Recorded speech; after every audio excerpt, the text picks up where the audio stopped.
So, Rena, you were at this online rally last night for the group Republicans for Harris. When you talk to Republicans in the wild, are they more open to voting for Harris than they were for Biden or less?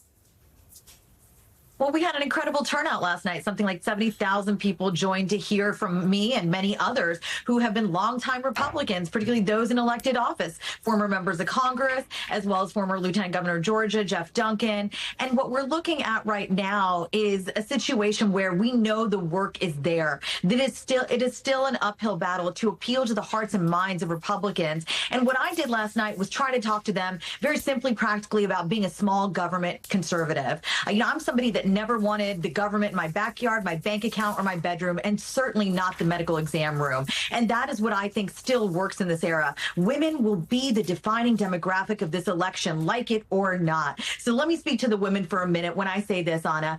Part of running a campaign, and I know this is a longtime strategist, is knowing your base. In this case, Donald Trump's base is shrinking. Yes, he'll turn them out, but that's not going to be enough. Kamala Harris has changed the map. That is something that this Trump campaign was not anticipating. And sitting here today, I still see a path to victory for her, even with Georgia, North Carolina, and Nevada still being maybe not for her. If she's not able to win those states, again, I still see a path to victory, but nobody should get complacent here. And that's why last night's rally mattered so much. We are an official campaign group, Republicans for Harris, and there's a lot of work to be done in this next 2 months where we talk to conservatives about what matters to them. And when I say talk to the women, it's much like makeup. I don't use the same lipstick I was using in 2016. Yeah. The Trump campaign, they're not using new tactics. They're not using new tools. They haven't kept up with the times or evolved, and therefore they shouldn't be trusted to do what's right for the American people in this next chapter. Kamala Harris still gives us the best chance at defeating Trumpism. Rena, what do you make of the new swings in these polls?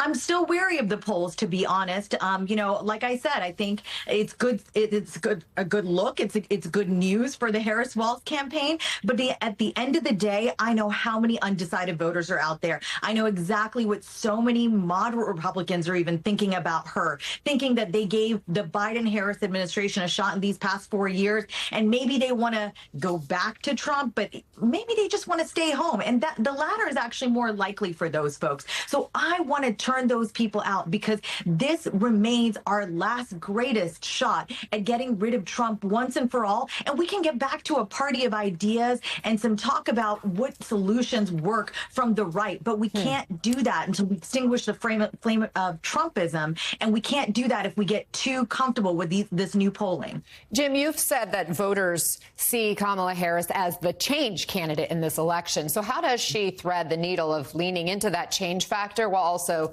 showcasing her experience as VP, which Republicans want to make a vulnerability, arguing she's just Biden 2.0?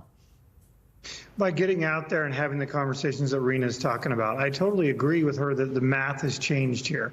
And I love the announcement today that they're going to put her in a bus and put her in Western Pennsylvania.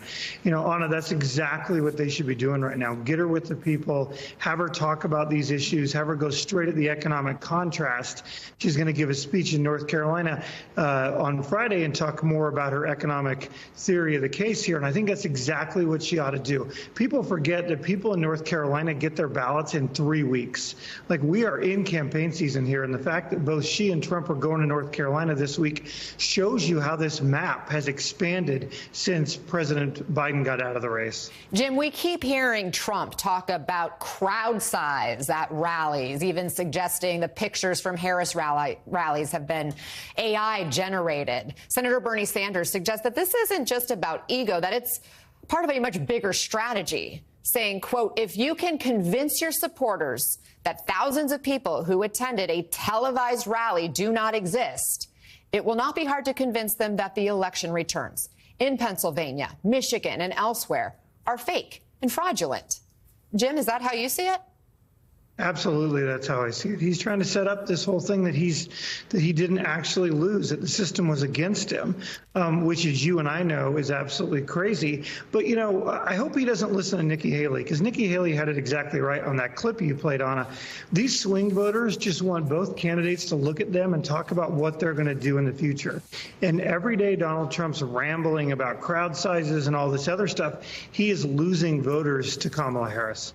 Jim Messina and Rena Shaw, thank you for the conversation. It's good to see you both.